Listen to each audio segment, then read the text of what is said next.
Merci d'être venu, excusez du retard, mais quelques problèmes au niveau de la porte de maillot, à côté, le fameux pont, que j'appelle le pont des numéros quand il est embouteillé, le pont de Melan quand ça circule facilement. C'est très gentil pour mon collègue, mais il fait la même chose de ce côté. Alors, ceci explique un peu le retard. Alors, moi je suis très heureux d'accueillir des grandes personnalités au porte local qui vont nous parler d'une question liée à l'obésité, problème de poids, de surpoids, comment on peut lutter contre cette problématique.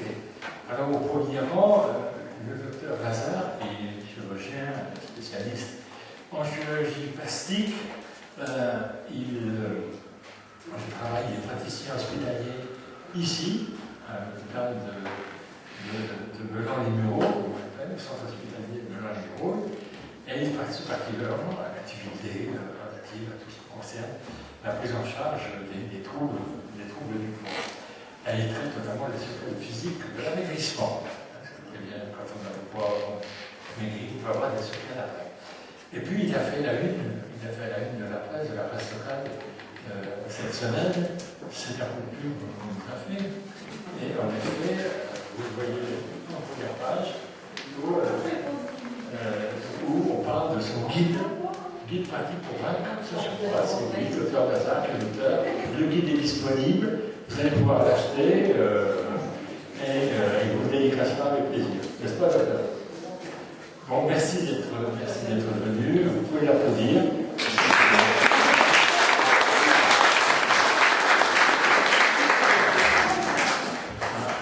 Juste à côté de lui, à gauche, le docteur Goldwitz, il est chirurgien de l'obésité, il est spécialiste de l'obésité, et il pratique aussi à l'hôpital de Melan. C'est une spécialité qui s'ajoute à d'autres, puisqu'il est spécialiste, il pratique la chirurgie viscérale et celle des voies digestives.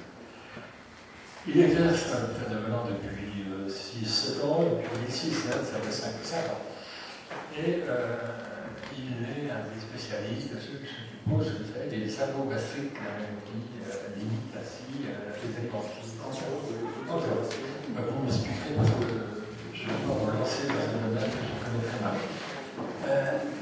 Nous avons une diététicienne, c'est Audrey Favero, elle est aussi de la région, et elle a travaillé en restauration collective à Pinel, près d'ici. Elle a une activité libérale et ensuite elle participe aussi à un certain nombre d'opérations publiques sur le thème de la santé dans l'assiette. C'est bien ça. Et elle travaille notamment dans différentes maisons de quartier dans la région, aussi au niveau.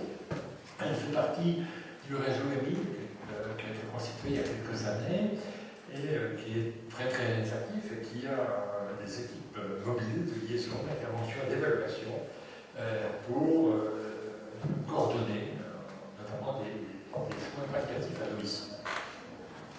Et puis, Madame Pascal Emel, qui, je tiens à la féliciter, à la remercier beaucoup, nous a dépanné, puisque hier, on a fait savoir, et ce que je veux trouver bien, il fait savoir à Philippe qu'il ne pourrait pas venir. Donc, Madame Emel l'a remplacée un peu au pied levé. Elle est directrice du département consommation au CREDOC. Vous connaissez le CREDOC, c'est le centre de recherche et d'études pour l'observation des conditions de vie. Un organisme très très très connu, publie beaucoup de rapports. Elle connaît bien les problématiques de poids, de conservation alimentaire en France. Elle est aussi titulaire d'un doctorat de mathématiques appliquées. Elle est diplômée de l'Institut national d'agronomie Paris-Grignon. Donc, je la remercie, beaucoup plus qu'elle a participé, ce soir, elle participe à un week-end de conférence aux portes de Versailles, à l'occasion du salon Oh My Food, organisé par le docteur Foucault. Donc, c'est dans ce cadre-là qu'elle est venue nous rejoindre. Merci, Madame Emel.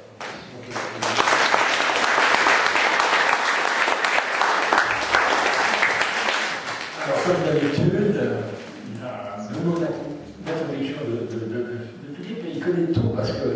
il est passé de la révolution arabe, maintenant il ne parle pas de l'obésité, ça veut dire de l'Iran.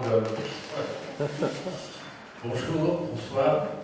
On est foutu, on mange trop, on a tous en tête ces paroles de chansons. On est foutu, on mange trop.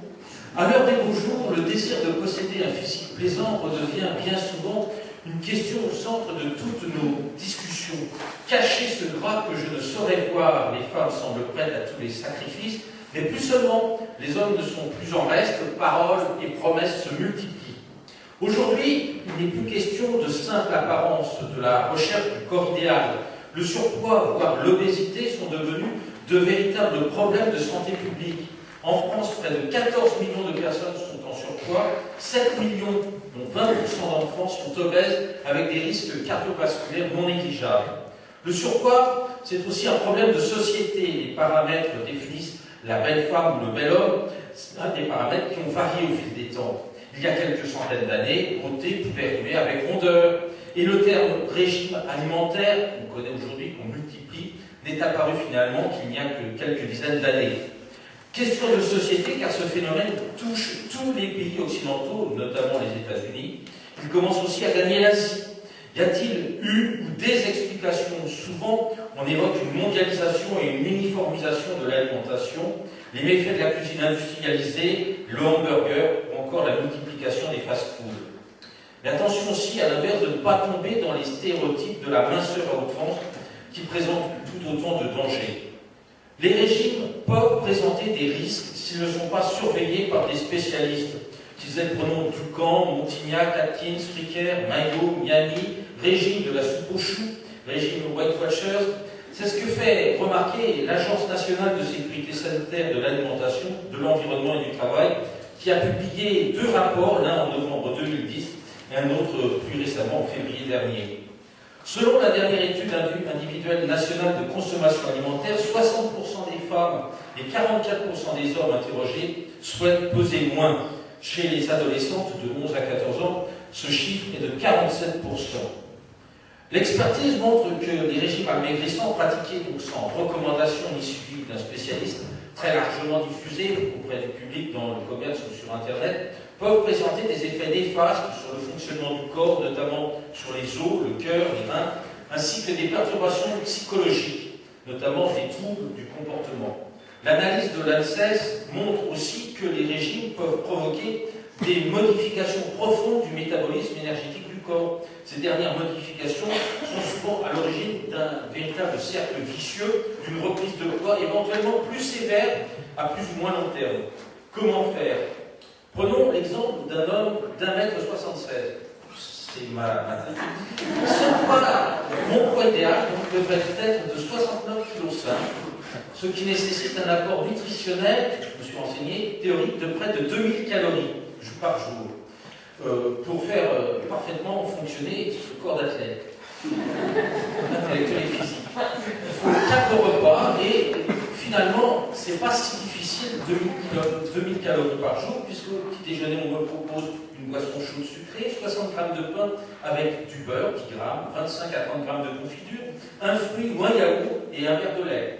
Au déjeuner, c'est Byzance, 100 à 150 g de viande rouge ou blanche, de poisson, un féculent, pâtes, riz, pommes de terre, un légume cuit ou cru, une portion de fromage, un fruit. Au goûter, un yaourt ou un fruit.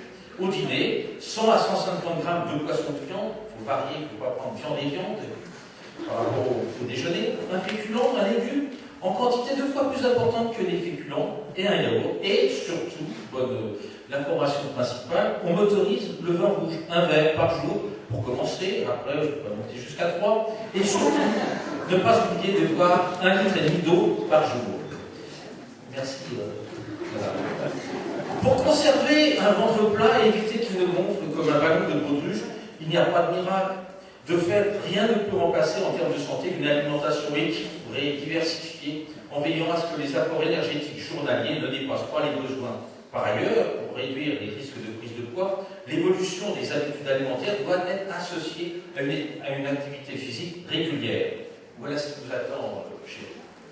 Il faut remarquer que lorsqu'un individu devient obèse, le risque pour ses proches de le devenir à leur tour augmente. plus 40% si c'est le frère ou la sœur, plus 57% si c'est un ami, plus 171% si c'est votre meilleur ami. C'est une étude américaine de 2007 qui a été reprise par le New England Journal of Medicine qui le note. Les auteurs de cette enquête parlent de contagion mimétique. Une personne peut devenir obèse parce que ses représentations sur le poids appropriées évoluent. D'autres recherches montrent aussi que l'obésité pourrait être une résultante culturelle. Les Français mangent plus gras et boivent plus de vin que les Américains, et pourtant, il y a proportionnellement moins d'obèses en France qu'outre-Atlantique. Parmi les explications des spécialistes, ils notent que les portions sont moins importantes en France qu'aux États-Unis. Et oui, le Big Mac aux États-Unis est plus gros que celui qu'on trouve au Muron. À la différence du surpoids, que l'on peut guérir par l'observation de certaines règles d'hygiène de vie, l'obésité, en revanche, est-elle une maladie chronique multifactorielle et sa prise en charge nécessite une véritable démarche interdisciplinaire avec la présence d'un nutritionniste, d'un endocrinologue, d'un diététicien, d'un psychologue, d'un chirurgien. Il se trouve, et je l'ai découvert en préparant cette causerie d'ailleurs, que le centre hospitalier intercommunal de Mulan-les-Bureaux dispose d'un centre de prise en charge des troubles du poids où toutes ces spécialisations sont prises en compte. Car il s'agit là, bien souvent, de mettre en place de véritables stratégies pouvant aller jusqu'à la chirurgie bariatrique. Mais en toute sécurité, je le tiens à souligner. Et puis, pour bien saisir l'enjeu de la question qui nous réunit ce soir, il faut savoir que la sécurité sociale a elle aussi fait ses comptes. Les obèses coûtent cher. À l'âge adulte, un obèse a 39% de frais de médicaments en plus qu'un adulte de poids normal, et plus d'un quart des frais médicaux en plus. En effet, l'obésité génère donc de nombreuses pathologies telles que le diabète, les maladies cardiovasculaires ou des maladies respiratoires. Cette maladie touche majoritairement les inactifs, chômeurs, femmes, foyers, retraités. Il faut croire qu'il s'agit d'un cercle vicieux car si l'inactivité favorise la prise de poids, l'obésité peut conduire à l'inactivité dans les cas d'invalidité. De même, cette étude bouscule de vieilles idées selon laquelle l'embonpoint est un signe de prospérité. En effet, manœuvres, ouvriers, agents de maîtrise sont les catégories socio-professionnelles qui regroupent le plus d'obèses. Voilà pour la présentation rapide de cette soirée. Merci.